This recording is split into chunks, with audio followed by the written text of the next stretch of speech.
In today's video, I'm going to teach you how to enable and create templates in Gmail using Google Workspace for Business. 5 minutes. Templates are a great way to send consistent, polished emails without rewriting the same message over and over.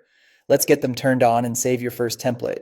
Start by opening Gmail in a web browser. Once you're in your inbox, look at the top right and click the settings gear icon. In the panel that opens, select See All Settings to open the full settings page. At the top, choose the Advanced tab. Scroll until you find Templates. Select Enable, then scroll to the bottom and click Save Changes. Gmail will refresh to apply that setting. Now let's create your first template. Click Compose to open a new message. In the message body, write the content you want to reuse. Format it the way you like. Use headings, spacing, links, and a clear call to action. You can leave the subject blank or type one if you want the template to remember it. A helpful tip, add placeholders like first name or company or date where you plan to personalize. If you use an automatic signature, consider removing it from this draft before saving the template so you don't end up with duplicates when you insert it later. Also note that attachments aren't saved with templates, so link to files or use Drive if needed.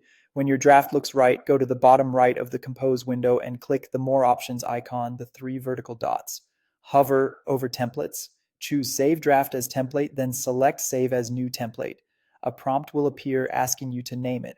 Enter a clear, descriptive name you'll recognize later, then click Save. From now on, whenever you're writing an email, open the same More Options menu, hover over templates, and insert your saved template in one click.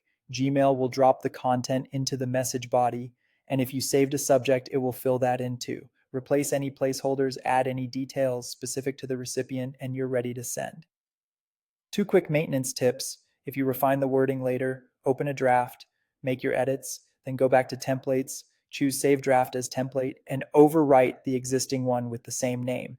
And if you ever stop seeing templates in the menu, revisit Settings Advanced to make sure it's still enabled. That's it. You've enabled templates in Gmail and saved your first reusable message. This simple setup delivers faster replies, consistent tone, and fewer errors across your business communications.